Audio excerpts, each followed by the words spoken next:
হবিগঞ্জ ও নীলফামারীতে medical college বন্ধের সিদ্ধান্তে ক্ষোভ, মহাসড়ক অবরোধ। থামছে না শিশু ধর্ষণ, মাগুরা সহ বিভিন্ন জেলায় আজও বিক্ষোভ। পাকিস্তানি পোশাকে সয়লাব, রাজশাহীর ঈদ বাজার, দাম তুলনামূলক বেশি বলছেন ক্রেতারা।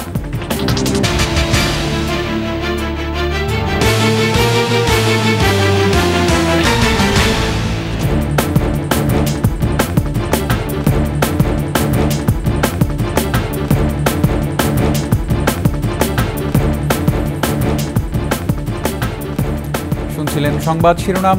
আমন্ত্রণ ২১ দেশের সংবাদে, সাথে আছি রক্তিম ত্রিপুরা। দর্শক, ২১ টেলিভিশনের সংবাদ একই সাথে সরাসরি দেখতে পাবেন আমাদের ফেসবুক পেজ www.facebook.com/2124 অনলাইনে। এছাড়া সাবস্ক্রাইব করতে পারেন www.youtube.com/21@21etv চ্যানেলে। মেডিকেল কলেজ বন্ধের সিদ্ধান্তের বিরুদ্ধে হবিগঞ্জ ও নীলফামারীতে বিক্ষোভ সমাবেশ হয়েছে। হবিগঞ্জ মেডিকেল কলেজ বন্ধের সিদ্ধান্তের প্রতিবাদ এবং দ্রুত স্থায়ী ক্যাম্পাস প্রতিষ্ঠার দাবিতে মহাসড়ক অবরোধ করে বিক্ষোভ ও মানববন্ধন করেছে শিক্ষার্থী, নাগরিক সমাজ ও রাজনৈতিক সংগঠন সহ সর্বস্তরের মানুষ। দুপুরে ঢাকা সিলেট মহাসড়কের শায়েস্তাগঞ্জ নতুন ব্রিজে এ কর্মসূচি পালন করা হয়। এতে জেলার বিভিন্ন স্থান থেকে হাজারো মানুষ অংশ নেন। এ সময় মহাসড়কে যানবাহন চলাচল বন্ধ হয়ে যায়।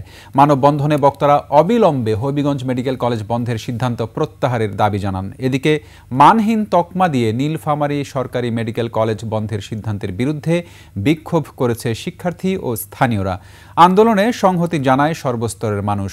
পরে শহরের চৌরঙ্গি মোড়ে সড়কে টায়ার জ্বালিয়ে বিক্ষোভ করে তারা। এ সময় বক্তারা বলেন, মানহীন উল্লেখ করে কলেজ বন্ধ নয়, বরং মান উন্নয়নে কাজ করবে সরকার। আর এই দাবি বাস্তবায়িত না হলে পরবর্তীতে কঠোর আন্দোলনের হুঁশিয়ারি দেয়া হয়। বুয়েট শিক্ষার্থী আবরার ফাহাদ হত্যা মামলায় বিচারিক আদালতের রায় হাইকোর্টে বহাল রাখায় সন্তুষ্টি ও কৃতজ্ঞতা প্রকাশ করেছেন তার মা রোকেয়া খাতুন। দুপুরে কুষ্টিয়া শহরের বাসভবনে সাংবাদিকদের তিনি বলেন, দীর্ঘ ৬ বছর পরও দেশের মানুষ আমাদের সাথে আছেন। এজন্য আমরা সবার প্রতি কৃতজ্ঞ এবং রায়ে সন্তুষ্টি প্রকাশ করছি। এখন চাওয়া এই রায় যেন দ্রুত কার্যকর হয়। রায় কার্যকর হলে ভবিষ্যতে এমন কাজ করতে কেউ আর সাহস পাবে না বলেও মন্তব্য করেন আবরারের মা রোকেয়া খাতুন। ডেথ রেফারেন্স ও আসামিদের করা আপিলের শুনানি শেষ হয় ২৫ ফেব্রুয়ারি। আবরার ফাহাদ হত্যা মামলায় ২০২১ সালের ৮ ডিসেম্বর রায় দেন বিচারিক আদালত।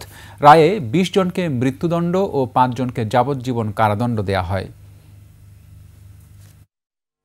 এই রায়ের প্রতি আমরা সবাই রায়ের প্রতি খুব সন্তুষ্ট যে পূর্বের রায় বহাল আছেন।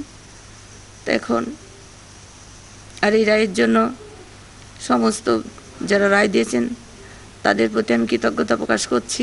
যারা রায়ে আছেন, বিশেষ করে যারা হাইকোর্টের যে সমস্ত জাজমেন্টরা আছেন, তাদের সবার প্রতি আমাদের কৃতজ্ঞতা। মুন্সিগঞ্জে স্বামী হত্যার দায়ে স্ত্রীর যাবজ্জীবন এবং নাটোরে অটো চালককে হত্যার অভিযোগে এক কিশোরকে ১০ বছরের আটকাদেশ দিয়েছে আদালত। দুপুরে মুন্সিগঞ্জ সিনিয়র জেলা ও দায়রা জজ কাজী আব্দুল হান্নান শ্রীনগরে অলিউল্লাহ মোল্লাকে হত্যার দায়ে স্ত্রী মাজেদা বেগমকে যাবজ্জীবন কারাদণ্ডের আদেশ দেন।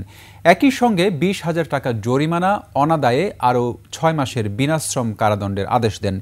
এদিকে নাটোরে অটো চালক আসাদ মোল্লা হত্যা মামলায় হাসিবুল ইসলাম নামে এক কিশোরকে ১০ বছরের আটকাদেশ দিয়েছেন আদালত। দুপুরে নাটোর শিশু আদালতের বিচারক জেলা ও দায়রা জজ মোহাম্মদ আব্দুর রহিম এ আদেশ দেন।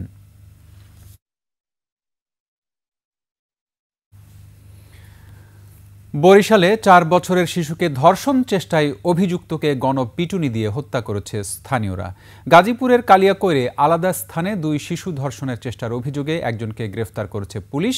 এদিকে শিশু ও নারী নির্যাতনের প্রতিবাদে এবং দোষীদের শাস্তির দাবিতে দেশের বিভিন্ন স্থানে মানববন্ধন ও বিক্ষোভ সমাবেশ হয়েছে।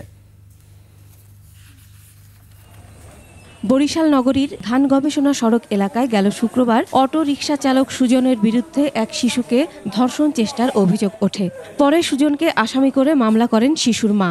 শনিবার বিকেলে তাকে আটক করে মারধরের পর পুলিশে দেয় স্থানীয়রা। তাকে উদ্ধার করে শেরেবাংলা মেডিকেল কলেজ হাসপাতালে ভর্তি করার পর মারা যায় সে। নিহতের পরিবারের দাবি, মাদক বিক্রি করতে রাজি না হয় তাকে ফাঁসানো হয়েছে। টাকার বিনিময়ে মীমাংসা প্রস্তাবে রাজি না হলে তাকে পিটিয়ে হত্যা করা হয়।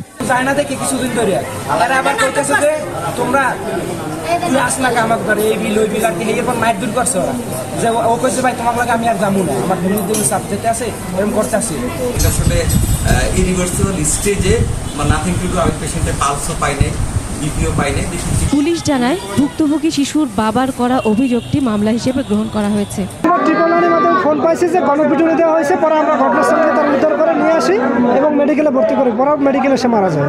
গাজীপুরের কালিয়াকৈরে আলাদা স্থানে 2 শিশুকে ধর্ষণ চেষ্টার অভিযোগে মেহের আলী নামে একজনকে গ্রেফতার করেছে পুলিশ। শিশুর মা বিউটি বেগমের দায়ের করা মামলার প্রেক্ষিতে শনিবার মৌচাক এলাকা থেকে তাকে গ্রেফতার করা হয়। অপরদিকে কয়েকদিন আগে চন্দ্রা এলাকায় 10 বছরের শিশুকে ধর্ষণ চেষ্টা করে তার দুঃসম্পর্কের খালু তবিজউদ্দিন। এ ঘটনায় শিশুটির মা ময়না খাতুন বাদী হয়ে মামলা দায়ের করেন।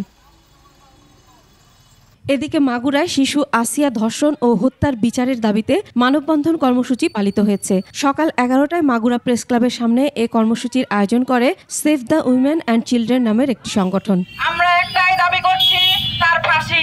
ঝিনাইদহে নারী ও শিশুর প্রতি সহিংসতা ও ধর্ষণের প্রতিবাদে মানববন্ধন কর্মসূচি পালিত হয়েছে। এ সময় বক্তারা বলেন, মানবিকতা ও মূল্যবোধের অবক্ষয় ধর্ষণের অন্যতম কারণ। এক্ষেত্রে আইনের সঠিক প্রয়োগের পাশাপাশি মানুষের সচেতনতা খুবই জরুরি বলে মনে করেন তারা। লালমনিরহাটের মিশন রোডে নারী ও শিশুর প্রতি সহিংসতা বন্ধ করুন এখনই স্লোগানে মানববন্ধন করেছে সচেতন নাগরিক কমিটি সনাক লালমনিরহাট শাখা। রাজবাড়ীতে নারী ও শিশুর প্রতি সহিংসতার বিচার দাবিতে মানববন্ধন হয়েছে। রাজবাড়ী প্রেস ক্লাবের সামনে সচেতন নাগরিক কমিটির আয়োজনে এ মানববন্ধন হয়। চাঁপাইনবাবগঞ্জেও নারী ও শিশুর প্রতি সহিংসতার বিচার দাবিতে মানববন্ধন হয়েছে। Masum আলিসা, desk report, 21 television. কিশোরগঞ্জের ভৈরবে একটি আশ্রয়ন প্রকল্পে 24টি পরিবারের বসবাস। দীর্ঘদিন ধরে টিউবওয়েল ও বিদ্যুতের প্রিপেইড মিটার নিয়ে চরম দুর্ভোগে আছে পরিবারগুলো। তাদের অভিযোগ, বিভিন্ন দপ্তরে ধর্ণা দিয়েও হয়নি কোনো সমাধান। ভৈরব প্রতিনিধি ইশফাক আহমেদ বাবুর তথ্যচিত্রে ডেস্ক রিপোর্ট। কিশোরগঞ্জের ভৈরব উপজেলার গজারিয়া ইউনিয়নের নামাপাড়া গ্রাম, যেখানে সরকারের দেয়া আশ্রয়ন প্রকল্পে প্রায় শতাধিক মানুষের বসবাস। এসব পরিবারের মাত্র 3টি টিউবওয়েল থাকলেও ঠিকমতো ওঠে না পানি। পাশের নদী ও খালের পানি সংগ্রহ করে চলে দিন যাপন। পানি সবার একটু গাছ লাগে আর দুদিন পর পরে নষ্ট হয়ে যায়। আমরা টেবিলতে পানি উড়ায় খাইতে পারি না, এখন আমরা ধানের ওগুলা চাল দিয়ে দিতেন আমরা রোগা রইতো। এছাড়া প্রতিটি ঘরে বসানো হয়েছে বিদ্যুতের প্রিপেইড মিটার, যা এখন গলার কাটা। বাসিন্দাদের অভিযোগ, এসব মিটারে রিচার্জ করলেই কেটে নেয় অর্ধেক টাকা, তাই মোমবাতি তাদের ভরসা। মিটারের নেগা তো আমরা কি হরুম বাবা, আমরা অসহায় মানুষ, আমরা কি হতাম। টাকার জন্য কারণ আনতে পারে না, তারা মোম ধরে। এদিকে দ্রুতই সমস্যার সমাধানের আশ্বাস দিয়েছেন উপজেলা নির্বাহী অফিসার। ঊর্ধ্বতন কর্তৃপক্ষের পরামর্শ মোতাবেক তাদের জন্য আমাদের যে করণীয় সেটা নির্ধারণ পূর্বক তাদের এই পানির সমস্যা সমাধানের জন্য ব্যবস্থা গ্রহণ করব। দরিদ্র জনগোষ্ঠীর আশ্রয়ন কেন্দ্রগুলোতে জীবনযাপন হবে সহজ ও সুন্দর, এমনটাই প্রত্যাশা সবার। মহিমা পলি, ডেস্ক রিপোর্ট, 21 টেলিভিশন। দেশের ঈদের বাজারে বরাবরই ভারতীয় পোশাকের চাহিদা থাকে, তবে এবার রাজশাহীর বাজার দখল করেছে পাকিস্তানি পোশাক। ক্রেতারা বলছেন দাম তুলনামূলক বেশি, তবে বিক্রেতারা বলছেন বেচা বিক্রি তেমন নেই। হাসান আল মবিনের ক্যামেরায় রাজশাহী বিভাগীয় প্রতিনিধি বদরুল হাসান লিটনের তথ্যচিত্রে ডেস্ক রিপোর্ট। বরাবরই ঈদের বাজারে রাজশাহীর মার্কেটগুলো ভারতীয় পোশাকে ভরপুর থাকত, কিন্তু এবার বদলে গেছে সেই চিত্র। সীমান্তে কড়াকড়ি থাকায় এবার ভারতীয় পোশাক আমদানি বন্ধ রয়েছে, তবে এই সুযোগে রাজশাহীর বাজার দখল করেছে পাকিস্তানি পোশাক। ভারতের চেয়ে পাকিস্তানি পোশাকের দাম বেশি, তারপরেও দেশি পোশাকের পাশাপাশি বিক্রি হচ্ছে পাকিস্তানি লন, অর্গানজা সহ অন্যান্য পোশাক। দাম 3000 থেকে শুরু করে 7 থেকে 8000 বা তারও বেশি। ইন্ডিয়ার কালেকশন কম হতে একটু থ্রি পিজে পড়েছে, ভাট পড়েছে, কিন্তু পাকিস্তানি কালেকশন আসাতে আমাদের বেচাকেনা আল্লাহর মতে ভালো হচ্ছে। 3000 থেকে শুরু করে 17,000। পাকিস্তানি কোনো অসুবিধা নাই, কিন্তু পাকিস্তানি মাল ভালো। পাকিস্তানি লোন হবে, পাকিস্তানি অর্গানজার গুলো হবে আমাদের এখানে। বিক্রেতারা বলছেন বাজারে ক্রেতার সংখ্যা কম, তাই বেচা বিক্রিতেও মন্দাভাব। গত রমজানে আমরা বেচছিলাম 25-30 হাজার টাকা, এই রমজানে 10-12 হাজার টাকা বেচছি। যিনারা জন কেনাকাটা করবে তারাই তো আপনার দেশে নাই। সাধারণ মানুষ তো বেশি কেনাকাটা করে, তো সাধারণ মানুষের হাতে টাকা পয়সা নাই।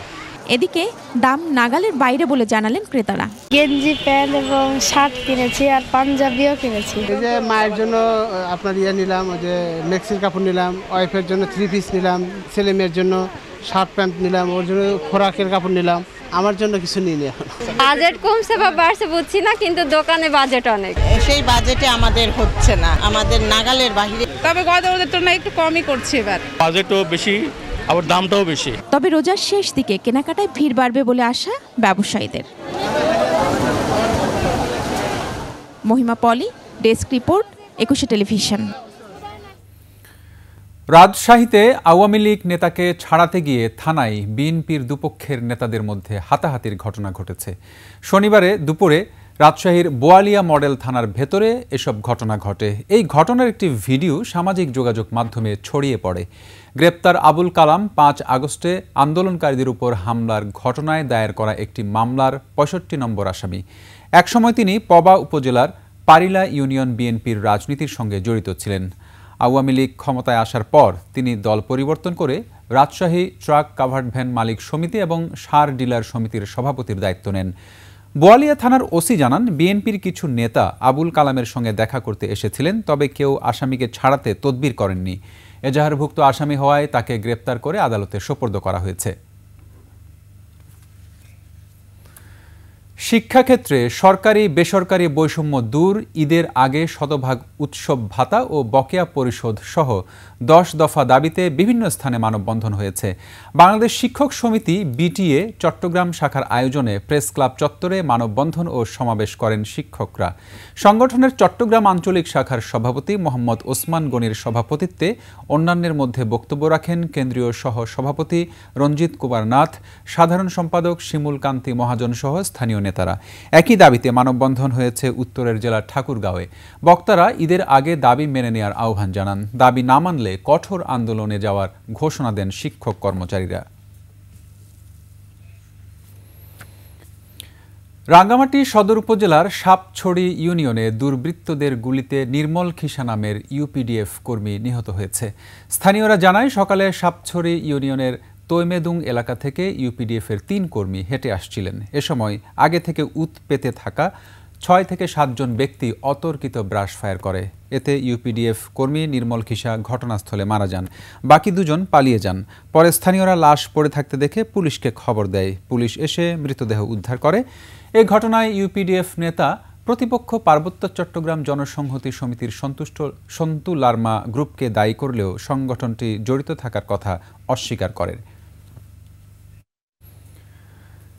দিনাজপুরের হিলিতে নিম্ন আয়ের মানুষের জন্য স্মার্ট ফ্যামিলি কার্ডের মাধ্যমে সুলভ মূল্যে টিসিবির পণ্য বিক্রয় কার্যক্রম শুরু হয়েছে। সকালে হিলি বাজার খাদ্যগুদাম মোড়ে এই কার্যক্রমের উদ্বোধন করেন উপসহকারী উদ্ভিদ সংরক্ষণ কর্মকর্তা মাহিবুর রহমান। এবার 600 টাকা প্যাকেজ মূল্যে 30 টাকা কেজি দরে 5 কেজি করে চাল, 60 টাকা কেজি দরে 2 কেজি মসুর ডাল, 100 টাকা লিটার দরে 2 লিটার সয়াবিন তেল, 70 টাকা কেজি দরে 1 কেজি চিনি এবং 60 টাকা কেজি দরে 1 কেজি ছোলা দেয়া হচ্ছে। উপজেলার স্মার্ট কার্ডধারী 7038 জনের মাঝে ফ্যামিলি কার্ডের মাধ্যমে এই পণ্য বিক্রয় করা হচ্ছে। মাদারীপুরের শিবচরে ঢাকা ভাঙ্গা এক্সপ্রেসওয়ের পাঁচচরে ডাকাত সন্দেহে 4 ব্যক্তিকে আটক করে গণপিটুনি দিয়েছে স্থানীয়রা। পরে পুলিশ তাদের আটক করে। আটককৃতরা হলেন বাগেরহাটের কাচনা এলাকার সোহরাব মীর, মেহেদি মীর, ভান্ডারখোলার বশির শেখ এবং নগরকান্দির রাজু শেখ। এ সময় তাদের কাছ থেকে ছুরি ও চাকু জব্দ করা হয়। পুলিশ জানায়, রোববার ভোর রাতে পাঁচচর গোল চত্বরে একটি অ্যাম্বুলেন্স থেকে 4 জন ব্যক্তি নামেন। তাদের গতিবিধি সন্দেহজনক মনে হলে স্থানীয়রা নাম পরিচয় জানতে চান। কথা কাটাকাটির এক পর্যায়ে উত্তেজিত হয়ে 4 জনের একজন ছুরি বের করে আঘাত করার চেষ্টা করে।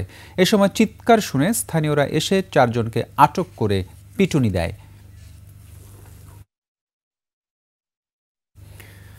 খাগড়াছড়ির মাটিরাঙ্গায় লুণ্ঠিত মালামাল সহ 2 ডাকাতকে আটক করেছে পুলিশ। রাতে মাটিরাঙ্গা পৌরসভার মুসলিম পাড়া থেকে তাদের আটক করা হয়। আটককৃতরা হলেন মুসলিম পাড়া এলাকার নাইম আল সুলতান এবং মোহাম্মদ ইউসুফ প্রকাশ কালা। নাইম আল সুলতানের বিরুদ্ধে নোয়াখালীর বিভিন্ন থানায় অস্ত্র ও ডাকাতির প্রস্তুতির 4টি মামলা এবং ইউসুফের বিরুদ্ধে নোয়াখালী ও লক্ষ্মীপুরে চুরি ডাকাতিসহ অস্ত্র আইনে 8টি মামলা রয়েছে। এ সময় মোবাইল ফোন, নগদ 35,000 টাকা সহ ডাকাতির কাজে ব্যবহৃত অস্ত্র উদ্ধার করা হয়। সেনাবাহিনীর মেজর পরিচয়ে তদবিরের নামে প্রতারণার অভিযোগে 2 জনকে গ্রেফতার করেছে পুলিশ। শনিবার রাতে সাভারের পাকিজা গার্মেন্টসের সামনে থেকে AKM আমিনুর রহমান ও তার সহযোগী নূর মোহাম্মদ নামে 2 প্রতারককে গ্রেফতার করে মডেল থানা পুলিশ। পুলিশ জানায়, গ্রেফতার আমিনুর ও নূর মোহাম্মদ সেনাবাহিনীর মেজর পরিচয় দিয়ে বিভিন্ন তদবিরের কথা বলে সাধারণ মানুষের সাথে দীর্ঘদিন ধরে প্রতারণা করে আসছিল। এই চক্র মানুষের কাছ থেকে কৌশলে হাতিয়ে নিয়েছে লাখ লাখ টাকা। গ্রেফতারের সময় তাদের কাছ থেকে সেনাবাহিনীর পোশাক, ব্যাজ, ওয়াকি-টকি সহ বিভিন্ন সরঞ্জাম উদ্ধার করা হয়। খুলনায় সন্ত্রাসীদের গুলিতে শাহিনুর রহমান শাহিন নামে একজন নিহত হয়েছে। নিহত শাহিন হুজি শহীদ হত্যা মামলার এজাহারভুক্ত আসামি ও নিষিদ্ধ চরমপন্থী সংগঠনের ক্যাডার বলে জানিয়েছে পুলিশ। খুলনা সদর থানার অফিসার ইনচার্জ রাত 11:30টার দিকে শাহিনুর রহমান শাহিনকে গুলি করে হত্যা করে দুর্বৃত্তরা। খবর পেয়ে রাতেই কেএমপি ঊর্ধ্বতন কর্মকর্তারা ঘটনাস্থল পরিদর্শন করেন। নিহতের বিরুদ্ধে হুজি শহীদ হত্যাসহ কয়েকটি মামলা রয়েছে। মরদেহ খুলনা মেডিকেল কলেজ হাসপাতালের মর্গে রয়েছে। শেষ করছি 21 দেশের সংবাদ। যাবার আগে সংবাদ শিরোনামগুলো আরও একবার। হবিগঞ্জ ও নীলফামারীতে মেডিকেল কলেজ বন্ধের সিদ্ধান্তে ক্ষোভ, মহাসড়ক অবরোধ। থামছে না শিশু ধর্ষণ, মাগুরা সহ বিভিন্ন জেলায় আজও বিক্ষোভ। পাকিস্তানি পোশাকে সয়লাব, রাজশাহীর ঈদ বাজার, দাম তুলনামূলক বেশি বলছেন ক্রেতারা।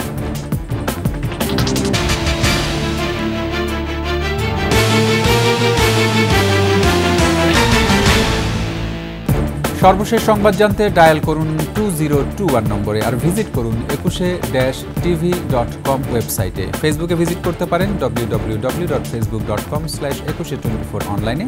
এছাড়া সাবস্ক্রাইব করতে পারেন www.youtube.com/@ekushe-etv চ্যানেলে।